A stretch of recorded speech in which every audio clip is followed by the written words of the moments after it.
জয় জয় শ্রীরাম হে দয়ার সাগর দুষ্ট নাসী সন্থ পাଳ ତୁମ୍ଭେ ରଘୁବୀର ରାମାୟଣ ବଖାଣିବା ଶକ୍ତି ନାହିଁ ମୋର ସଂକ୍ଷେପରେ ବନିବାକୁ ବାରେ ଦୟା କର। ପୁତ୍ରେଷ୍ଟି ଯଜ୍ଞ କରିଲେ ରାଜା ଦଶରଥ କୌଶଲ୍ୟା ଗର୍ଭରୁ ପ୍ରଭୁ ତୁମ୍ଭେ ହେଲ ଜାତ ତୁମ୍ଭେ ସୁବାହୁ ତାଡ଼କା ମାରି ମୁକ୍ତି ଦେଲ ମୁନି ଋଷି ମାନଙ୍କର ଜାଗ ରକ୍ଷା କଲ। ତୁମ୍ଭ କୃପା ପାଇ ପ୍ରଭୁ ପାଷାଣୀ ଅହଲ୍ୟା ସ୍ୱାମୀ ଗୌତମ ଋଷିଙ୍କ ଶାପୁ ମୁକ୍ତ ହେଲା। ସ୍ୱୟଂବର ସଭା ମଧ୍ୟରେ ତୁମ୍ଭେ ବିରାଜିଲ ଶିବଧନୁ ଭଗ୍ନ କରି ସୀତା ବିବାହ ହେଲ। ପିତୃ ସତ୍ୟ ରକ୍ଷାର୍ଥେ ବନବାସ ଗଲ 14 ବରଷ ବନେ ଦିନ ବିତାଇଲ ଖର ଦୂଷଣ ତ୍ରିଶିରା ତୁମ୍ଭେ ବଦ୍ଧ କଲ ମାରିଚ ଦାନୁ ଗନ୍ଧର୍ବ ବନସ୍ତେ ନାସିଲ।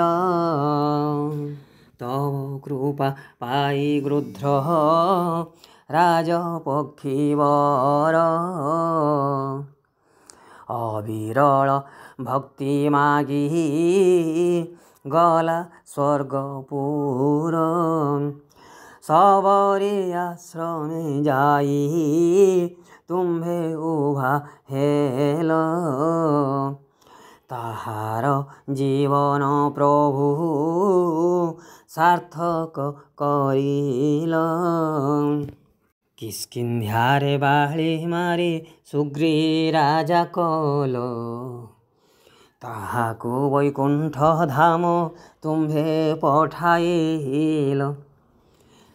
ତୁମ୍ଭ ନାମ ସ୍ମରି ହନୁ ସମୁଦ୍ର ଲଙ୍ଘିଲା ନିମିଷକେ ଲଙ୍କାପୁରେ ଯାଇ ପ୍ରବେଶିଲା।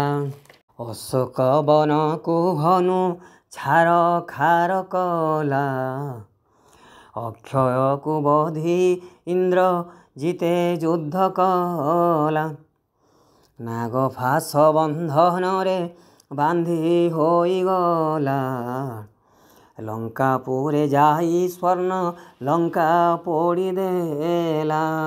ଅଶୋକ ବନେ ପହଞ୍ଚି ସୀତା ଠାବ କଲା ସୀତାଙ୍କ ସନ୍ଦେଶ ନେଇ ତୁମ୍ଭ ପାଶେ ଗଲା ବିଭୀଷଣକୁ ଶରଣ ଦେଲ ସୀତାପତି କୁମ୍ଭକର୍ଣ୍ଣ ତରଣୀକୁ ଦେଲ ମୋକ୍ଷ ଗତି ବୀରବାହୁକୁ ବଧିଲ ପ୍ରଭୁ ରଘୁପତି ରାକ୍ଷସ ଜୀବନୁ ତାକୁ କରିଲ ମୁକତି ତୁମ୍ଭ ନାମକୁ ସୁମରି ବୀର ସୌମିତ୍ରୀ ଇନ୍ଦ୍ରଜିତ ବଧି ମୁକ୍ତି ଦେଲେ କଝଟତି।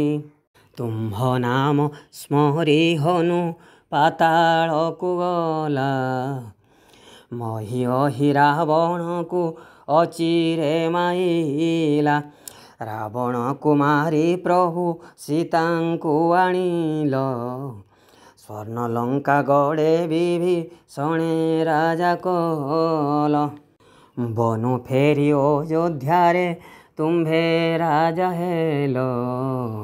ଲବ କୁଶ ପରି ଦୁଇ ପୁତ୍ରଙ୍କୁ ପାଇଲ। ତୁମ୍ଭେ ଆର୍ତ୍ତତ୍ରାଣ ପ୍ରଭୁ ସୁଖ ଶାନ୍ତି ଦାତା।